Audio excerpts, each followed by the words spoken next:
Bismillahirrahmanirrahim. Alhamdulillahirabbil alamin.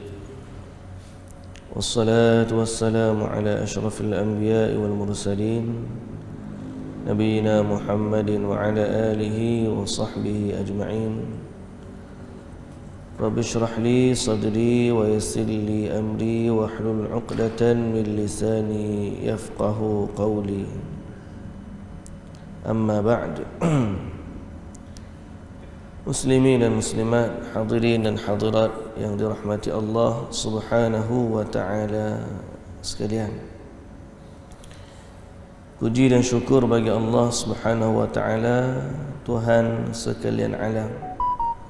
Selawat serta salam atas Nabi kita Muhammad sallallahu alaihi wasallam, juga atas ahli keluarga baginda, para sahabatnya dan para pengikutnya yang setia sehinggalah ke hari kiamat. Alhamdulillah, Alhamdulillah, Alhamdulillah. Rasanya kalau dihabiskan waktu untuk mengucapkan syukurnya kita kepada Allah di atas nikmat iman dan Islam, nescaya tak cukup masa kita. Melainkan Allah Subhanahu wa taala merahmati kita dan redha kepada kita dari perkara yang kecil. Dan Allah ni dia bagi banyak, cuma dia redha dengan ketaatan yang sedikit. Maknanya kalau pun kita tidak menghabiskan seluruh masa kita, tapi kalau seorang tu solat 5 waktu, jaga kefarduan yang Allah Taala tentukan, puasa di bulan Ramadan sebulan, tunaikan zakat, laksanakan haji, jaga yang fardu, sudah cukup bagi seorang itu mendapat redha Allah Subhanahu wa taala. Kerana Allah Maha Pemurah dan lagi Maha Pengampun.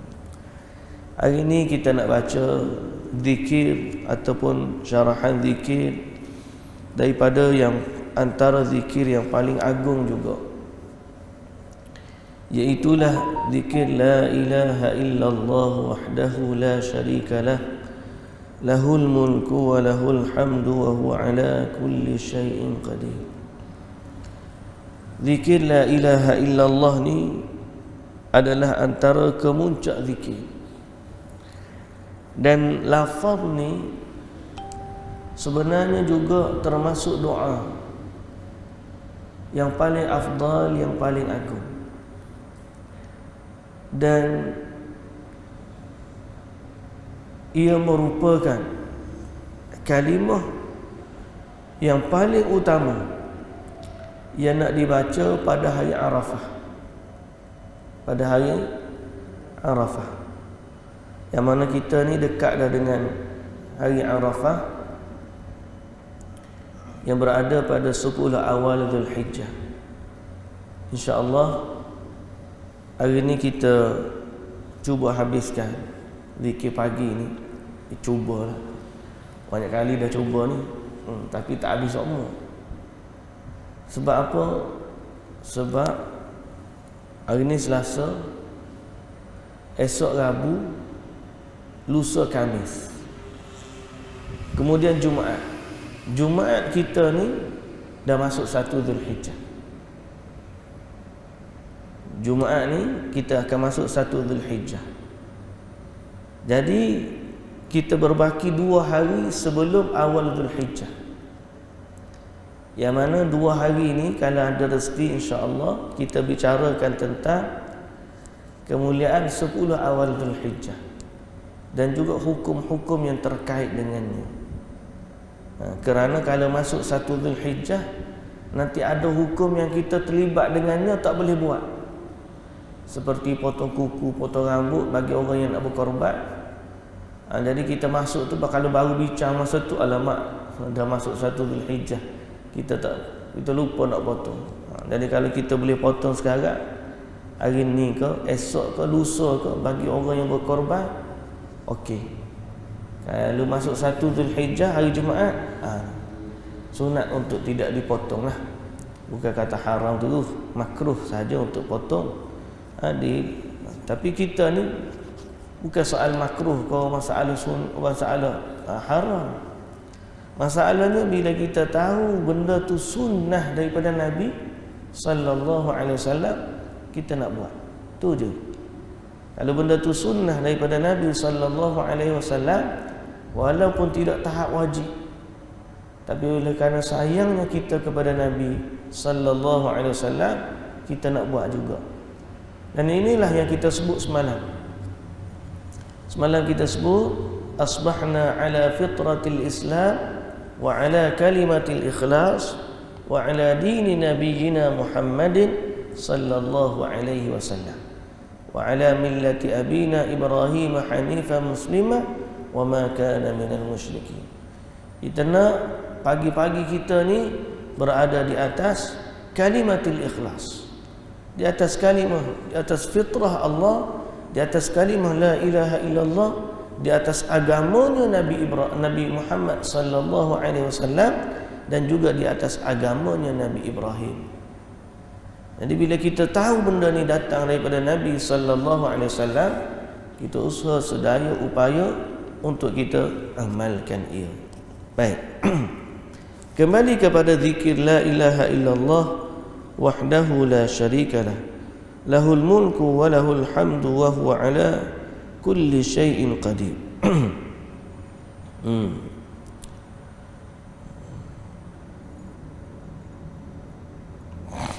Maksud dia dulu ni, maksud dia dulu yang pertama,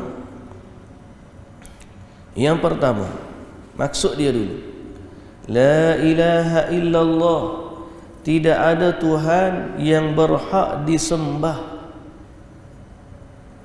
secara benar illallah, kecuali Allah. Wahdahu la syarikalah, satu-satunya, tidak ada sekutu baginya. Ayat satu-satunya dan tidak ada sekutu baginya adalah penegasan terhadap kalimah la ilaha illallah. Bila kita kata la ilaha illallah, kita dah nafikan sekutu bagi Allah.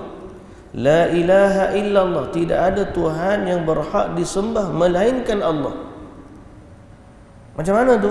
Wahdahu la syarikalah, dialah yang satu-satunya dan tidak ada sekutu baginya. Itu jumlah taukidiyah.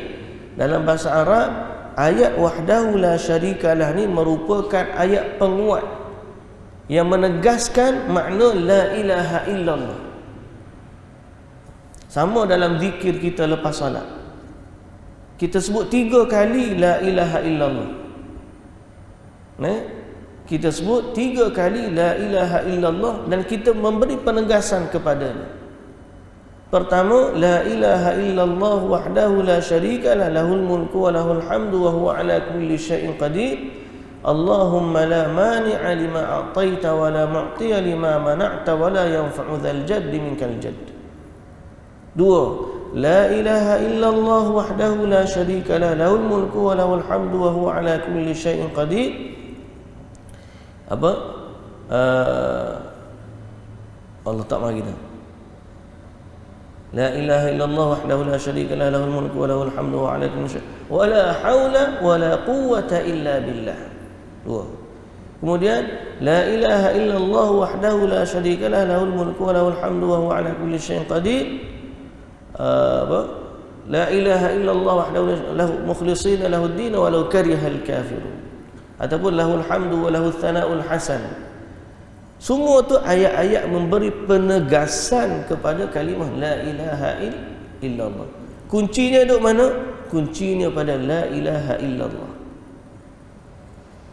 Lahul mulku wa lahul hamdu, baginya lah kerajaan dan baginya lah segala pujian, dan baginya lah, dan dialah yang berkuasa di atas segala sesuatu.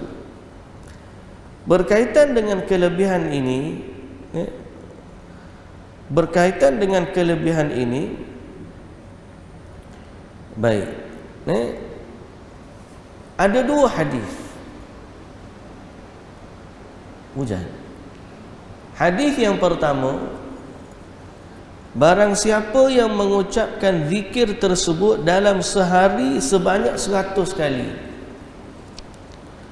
Barang siapa membaca pada waktu pagi sebanyak 100 kali, maka itu seperti membebaskan 10 orang hamba, dicatat baginya 100 kebaikan, dihapus baginya 100 kesalahan, dirinya akan terjaga dari gangguan syaitan dari pagi hingga petang hari, dan tidak ada seorang pun yang lebih baik dari apa yang dia lakukan kecuali orang yang mengamalkan lebih dari itu. Kecuali orang yang mengamalkan lebih dari itu. Jadi kalimah 100 kali ini banyak sangat kelebihan. Banyak sangat kelebihan. Ada beberapa kelebihan.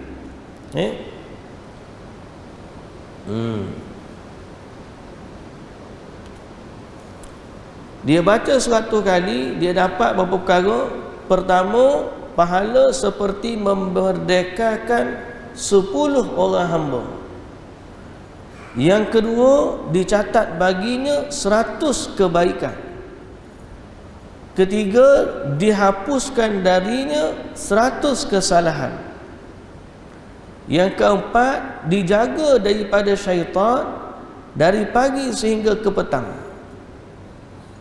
Dan yang kelima, tidak ada orang yang mengalahkan dia.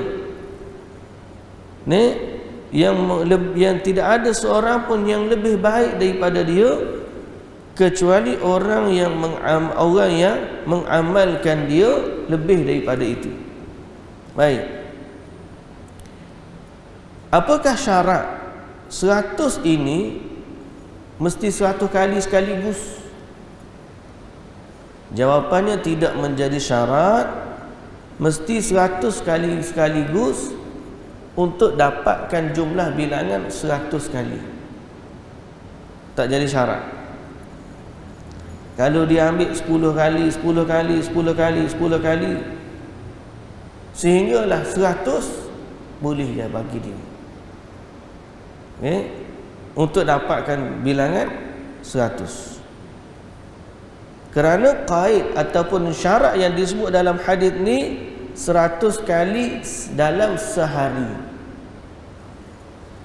Kemudian Imam An-Nawawi juga menyatakan wal afdal, lakin afdal an ya'ti biha mutawaliyatan fi awwalin nahar. Sebaik-baiknya dihabiskan dia ataupun mutawaliyatan ni berterusan fi awwalin nahar, pada pagi hari, supaya penjagaan yang disebut dalam hadis tu dia dapat dari awal pagi sampai ke petang. Jadi kalau ada masa, cukupkanlah di pagi hari 100 kali. Ada hadis yang kedua yang memberi keringanan sedikit, iaitu dalam Sunan Abi Daud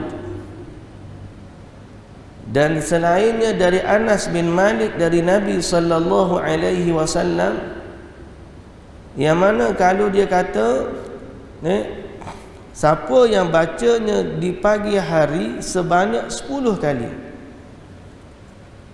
pagi hari sebanyak 10 kali. Hadis ini dari Abi Ayyub Al-Ansari. Barang siapa yang menyebutkan zikir tersebut 10 kali, Allah mencatat baginya 10 kebaikan, menghapus baginya 10 kesalahan. Dia juga mendapatkan pahala seperti memerdekakan 10 orang hamba. Allah akan melindunginya dari gangguan syaitan, dan jika dia mengucapkannya di petang hari, dia mendapatkan keutamaan seperti itu pula. Jadi ada keringanan, sama ada nak baca 100 kali atau nak baca 10 kali. Kalau kita mampu yang 100, buat hak 100. Kalau tak mampu 100, 10 kali pun alhamdulillah. Jadi bukan saja-saja tuan-tuan yang dirahmati Allah, Kita sebut ni kerana ada riwayat. Islam ni agama riwayah. Riwayat ni makna apa? Kita beramal kerana ada sandaran yang diajarkan oleh Nabi sallallahu alaihi wasallam. So kita tahu, oh ni dia daripada Nabi ni macam ni. Datang daripada mana? Sudut riwayat. Ada sanad yang sampai kepada kita bahawa ini perkara ni diajar oleh Nabi sallallahu alaihi wasallam. Jadi sama-samalah kita jaga tauhid kita. Saya sebut ini juga termasuk doa. Kenapa?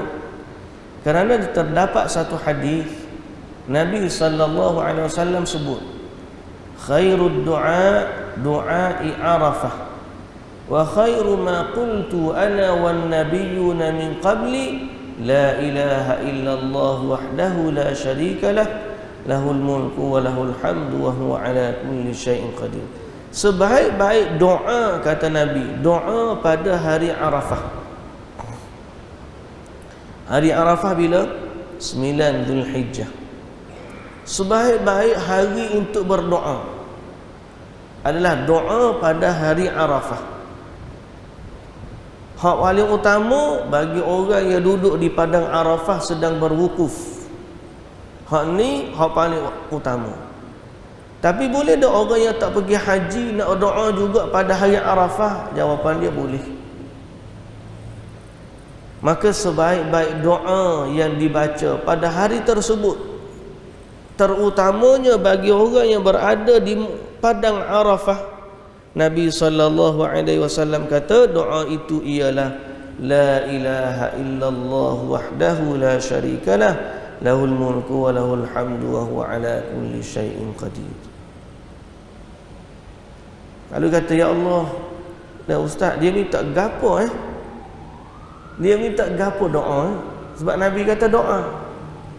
Doa ni tuan-tuan ada dua benda.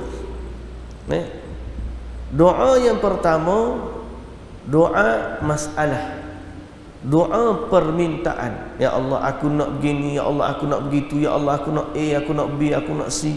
Kita minta dengan Allah apa hal kita nak. Doa masalah. Doa yang kedua, doa uthana, doa tapi puji. Doa berbentuk pujian. Bila kita puji Allah, maka Allah dengan rahmat dan kasih sayangnya memberikan kepada kita apa yang baik untuk kita. Contoh doa uthana ni doa Nabi Yunus dalam perut ikan Nun. La ilaha illa anta subhanaka inni kuntu minadh zalimin. La ilaha illa anta, ya Allah, tidak ada Tuhan yang berhak disembah melainkan Engkau. Subhanaka inni, maha suci Engkau. Subhanak, maha suci Engkau. Inni kuntu minadh zalimin, sesungguhnya aku termasuk dari orang yang zalim. Ada tak dalam lafaz tersebut minta dari Allah untuk selamat daripada perut ikan Nun? Tak ada. Nabi Yunus tak sebut pun, ya Allah selamatkanlah aku daripada perut ikan ni. Tapi Nabi Yunus kata la ilaha illa anta subhanaka inni kuntu minadh zalimin. Maka sifat dia puji Allah termasuk daripada doa. Lalu Allah memberikan kepadanya apa yang baik untuk dia. Lantas Allah keluarkan dia daripada perut ikan. Begitulah juga orang di padang Arafah. Kita pesanlah kepada saudara-saudara kita yang pergi buat haji, jangan lupa untuk baca zikir ni waktu duduk di padang Arafah. Kalau orang ni dia kadang-kadang orang-orang yang baik dengan kita, kita tahu dia buat haji, kita pesan kat dia, nanti duduk di padang Arafah jangan lupalah doa kat saya.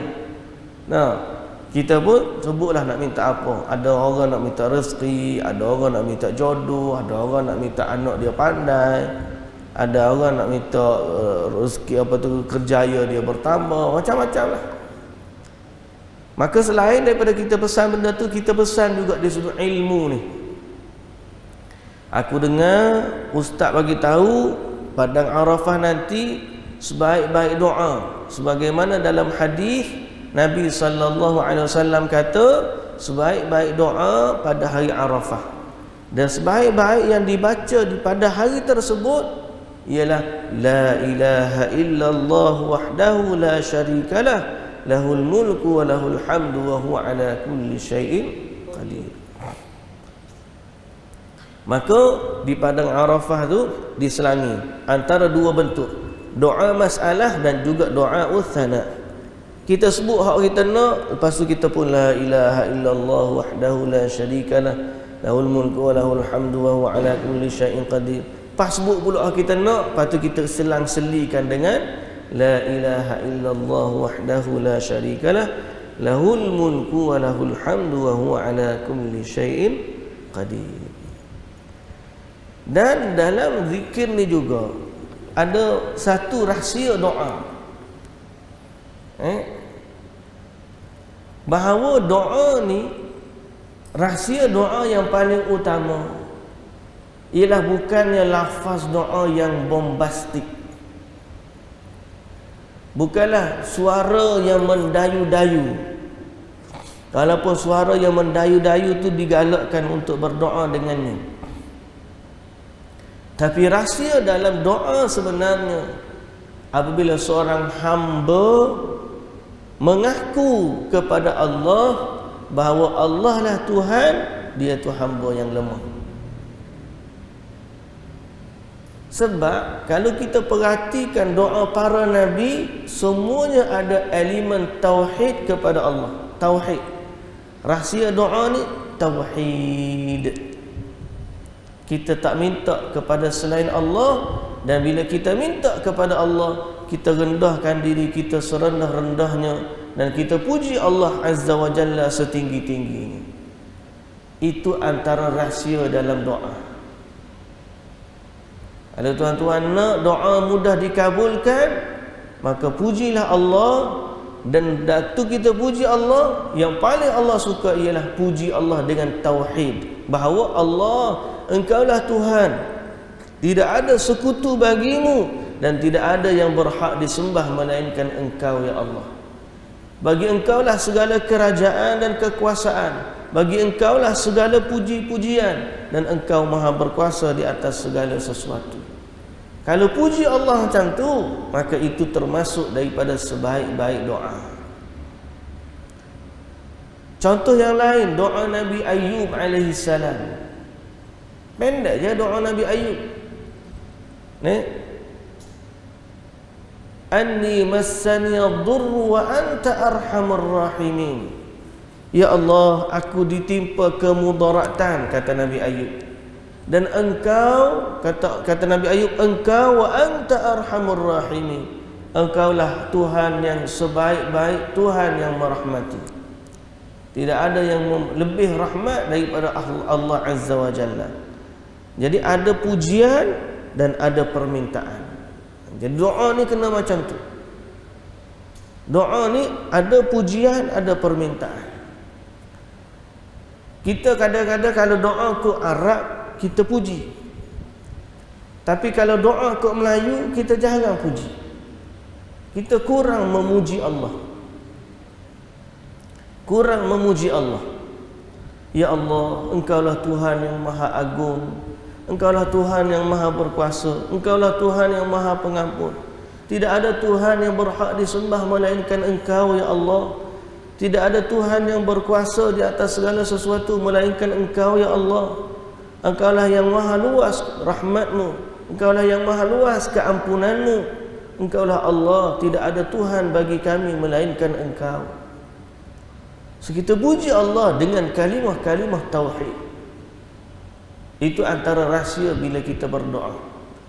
Dan serentak dengan itu hati kita pun mesti kemah mentauhidkan Allah tu, mesti kuat.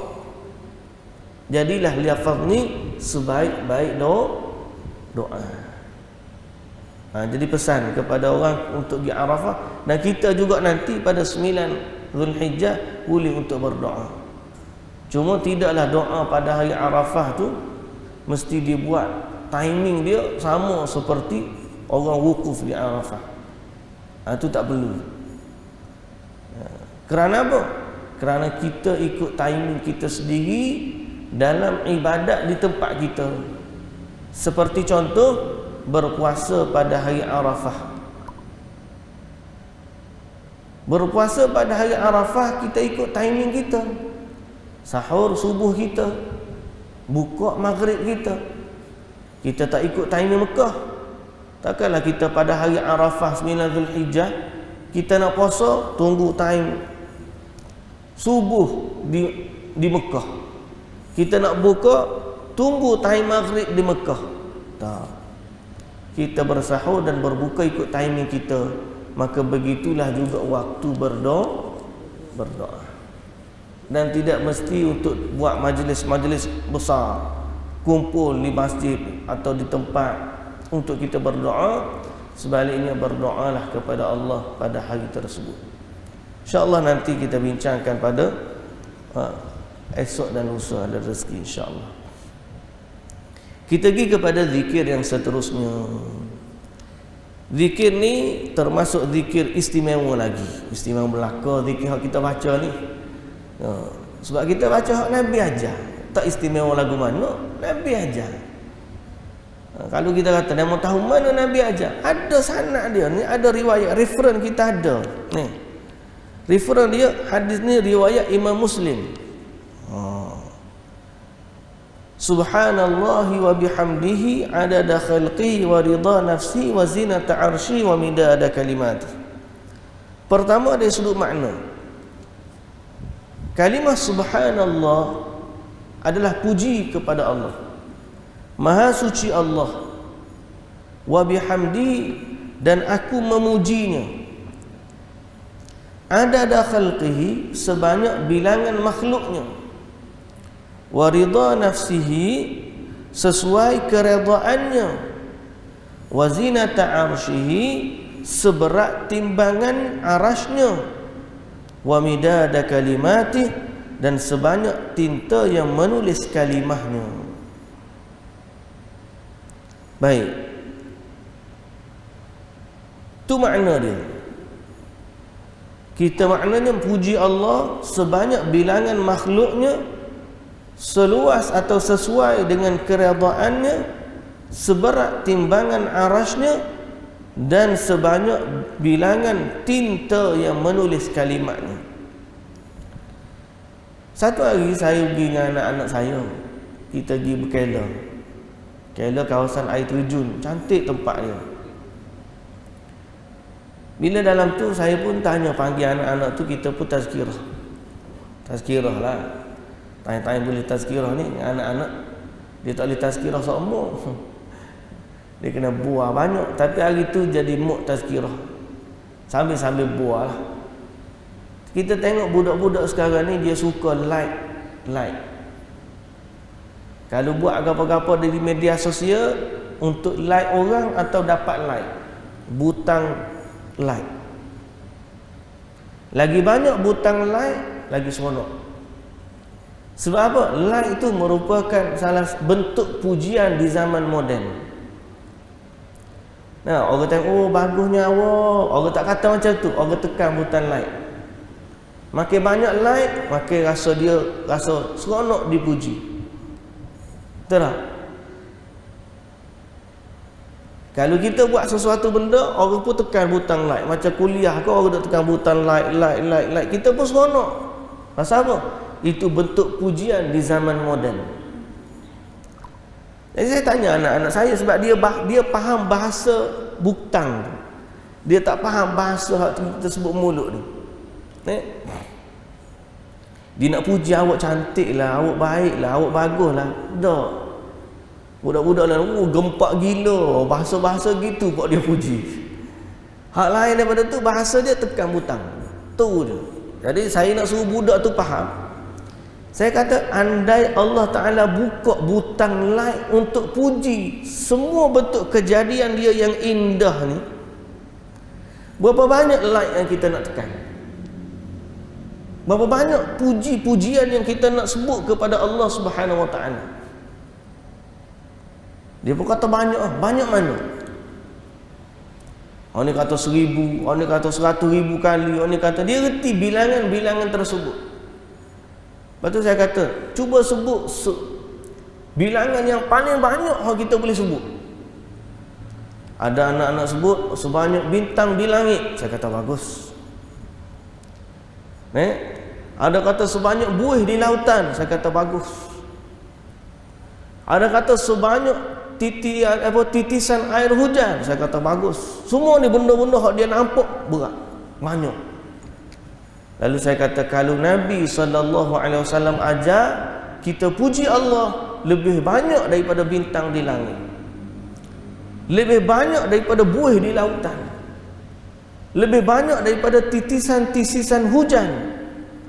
Sebab Nabi bila puji Allah sebanyak bilangan makhluk Allah. Hak sebut titisan hujan tu makhluk Allah, termasuk. Hak sebut bilangan buih di lautan, termasuk. Hak sebut bintang di langit, termasuk. Hak sebut daun, pokok-pokok daun, sebanyak bilangan daun di pokok, sebanyak bilangan butir pasir yang ada di lautan dan di padang pasir, sebanyak bilangan hembusan yang manusia hembus, sebanyak bilangan makhluk Allah. Banyak mana? Tak tahu. Nabi sebut macam tu, subhanallahi wa bihamdihi adada khalqihi, sebanyak bilangan makhluk Allah. Berapa banyak bilangan makhluk Allah? Tuan-tuan puji. Nak sebut tak habis kita nak puji. Ni adalah bentuk pujian yang paling besar. Aku puji Allah sebanyak bilangan makhluk Allah. Kumpulkan semua makhluk-makhluk yang banyak tu, tuan-tuan akan dapat satu kalimah ni, sebanyak bilangan makhluk Allah. Seluas redha Allah, besar lagi. Seberat timbangan arasy Allah. Arasy ni makhluk yang paling besar. Tuan-tuan, arasy ni makhluk Allah yang paling besar. Jangan guna akal untuk kita fikir, tak terjangkau di akal kita. Seluruh langit dan bumi ni dibanding dengan arasy Allah, sepertinya langit dan bumi ni, 7 lapis langit, 7 lapis bumi ni segelung besi dibanding dengan arasy, segelung besi di sebuah padang pasir yang luas. Tuan-tuan duduk di padang pasir, letak segelung besi di tengah padang pasir. Jauh tak beza dia? Jauh. Padang pasir yang luas, segelung besi yang kecil. Lalu bandingan arasy dengan langit dan bumi 7 lapis ni, langit dan bumi itulah segelung besi, arasy ni seluas padang pasir. Jadi kita ni sebenarnya hidup dalam dunia yang kecil je. Kecil saja di sisi Allah. Hak apa yang kita tak nampak di mata kita ni lagi banyak dan lagi keagung kita tak tahu. Arasy kita tak pernah tengok, cuma kita boleh bayangkan dalam hadis Nabi sebut macam tu. Besarnya arasy. Lalu kita puji Allah seberat timbangan arasy-Nya dan sebanyak tinta yang menulis kalimahnya. Qalam yang menulis takdir ni, Allahu Akbar, tak habis lagi duk nulis. Sejak daripada dia diciptakan sampai tak habis lagi nulis.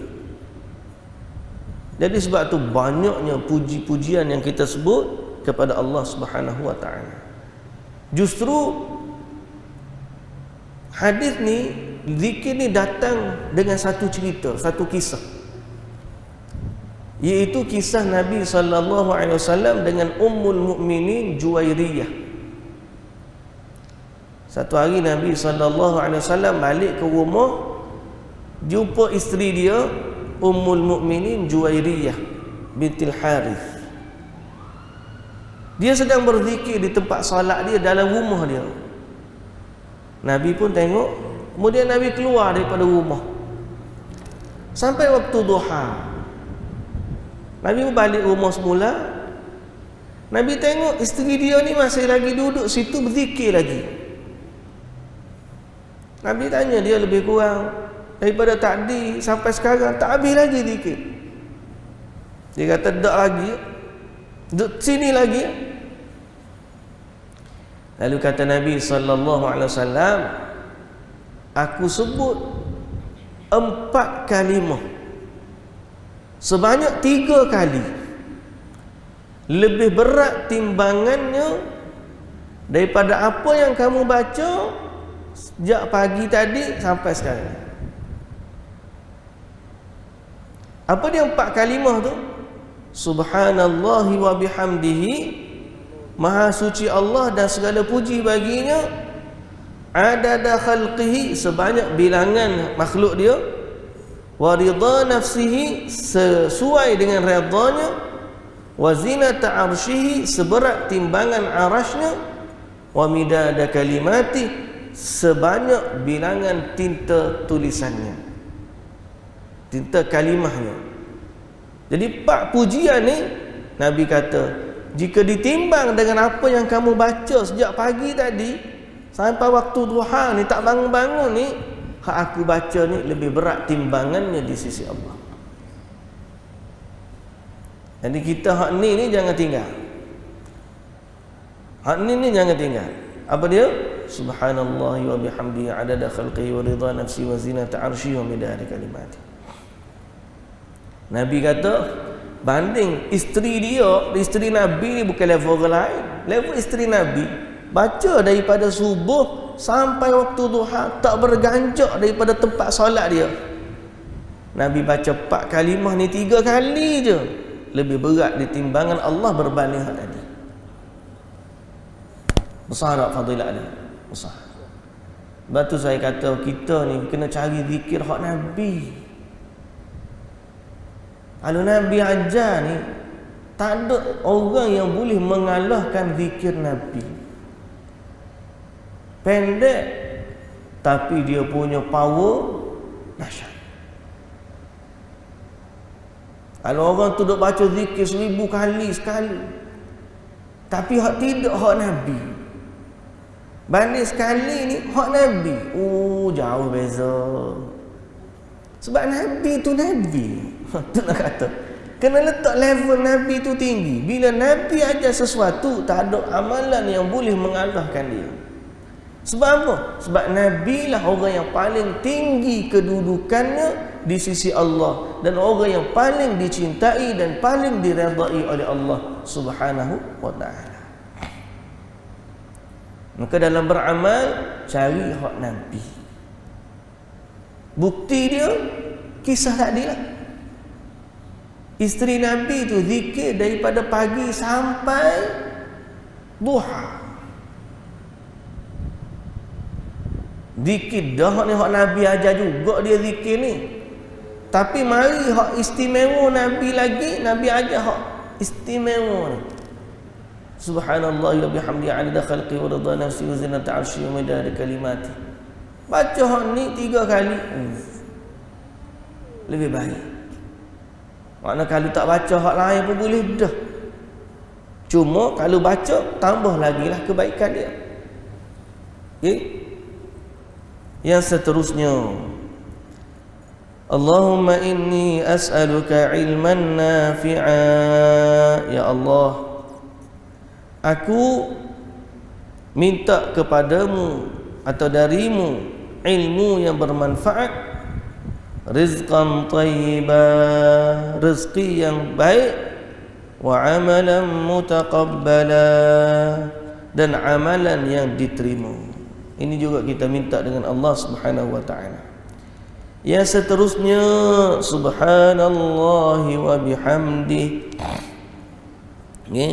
Siapa yang mengucapkan subhanallahi wa bihamdihi pada pagi dan petang sebanyak 100 kali, maka tidak ada yang datang pada hari kiamat yang lebih baik dari apa yang dia lakukan, kecuali orang yang mengucapkannya seperti itu atau lebih daripada itu, Hadis riwayat Imam Muslim. Jadi kalau baca dah tadi boleh tak? Boleh dah. Kalau baca tadi banyak dah jumlah dia. Tapi kalau baca betul-betul sebanyak 100 kali, insya-Allah ada kelebihan lain lagi.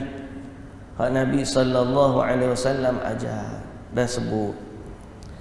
Yang seterusnya dan yang terakhir ialah kita baca istighfar. Astaghfirullah wa atubu ilaih. Astaghfirullah wa atubu ilaih. Istighfar sebanyak 100 kali. Kerana Nabi sallallahu alaihi wasallam sendiri suruh kita istighfar, dan Nabi kata aku pun istighfar satu hari sebanyak 100 kali. Nabi sendiri. Dan ini menunjukkan bahawa istighfar ni bukan sekadar nak meminta ampun daripada dosa. Istighfar tu sendiri selain daripada minta ampun, dia juga bernilai ibadah. Dan dia termasuk zikir puji-pujian kepada Allah Subhanahu wa taala. Tamu orang yang banyak dosa dia istighfar, dapatlah keampunan dosa. Yang kedua, istighfar juga bagi orang yang tak ada dosa. Sebagai bukti Nabi sallallahu alaihi wasallam tak ada dosa, tapi Nabi istighfar juga. Pasal apa? Sebab itu termasuk puji-pujian terhadap Allah yang Maha Pengampun. Kerana Allah suka mengampunkan. Jadi kita minta keampunan daripada Allah, dan kita tak pernah jemu dan tak pernah puas. Kalau pada Nabi yang tak ada dosa, Nabi puji. Dan pada kita ni dua-dua lah. Puji pun ya, nak minta ampun dosa pun ya. Sebab kita ni memang layak dan patut untuk memperbanyakkan istighfar kerana dosa kita yang banyak. Lalu bacalah istighfar, astaghfirullah wa atubu ilaih, astaghfirullah wa atubu ilaih, astaghfirullah wa atubu ilaih. Kalau boleh 100 kali sehari. Kalau tak boleh, sebanyak mana hak kita mampu sebelum daripada 100. Paling-paling kurang selepas solat.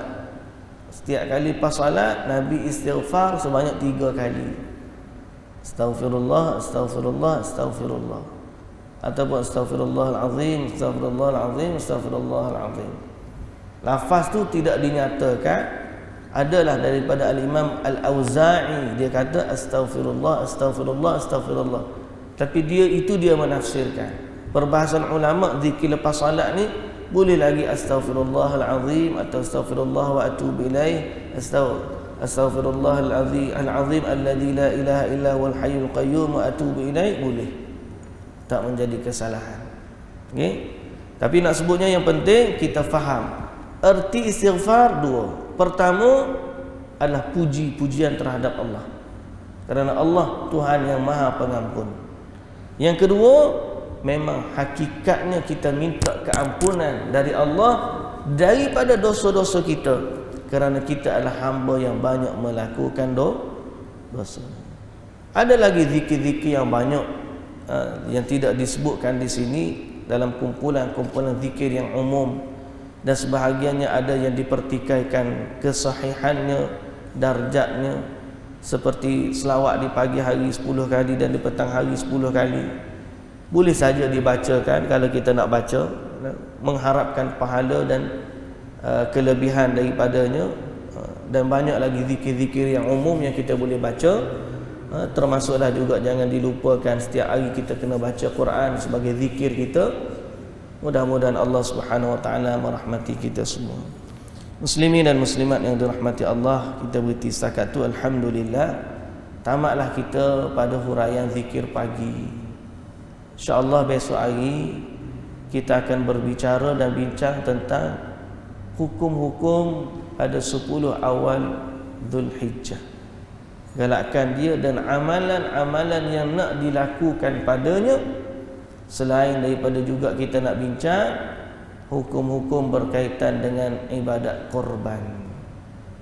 Dan apa kaitannya dengan ibadat haji yang sedang manusia nak lakukan ini, insya-Allah. 2 hari esok dengan lusa tinggal kan. Kita bincang tentang isu yang paling hampir dengan kita, itulah kedatangan 10 awal Dzulhijjah, insya-Allah. Wallahu taala alam. Subhanakallahumma wa bihamdika asyhadu an la ilaha illa anta astaghfiruka wa atubu ilaik. Sebelum saya terlupa, esok bawa lagi lah buku zikir ni. Jadi kita akan baca setiap hari sebelum daripada kuliah, kita baca zikir ni dulu. Kita baca zikir. Sekejap je tadi saya tengok 6.45 habis. Sekejap je. Tapi kalau kita tak baca, nak baca di rumah kadang-kadang tak jadi. Balik rumah akak nasi lemak, kena nasi belauk, nasi kabut, maka tak ingat dah nak baca.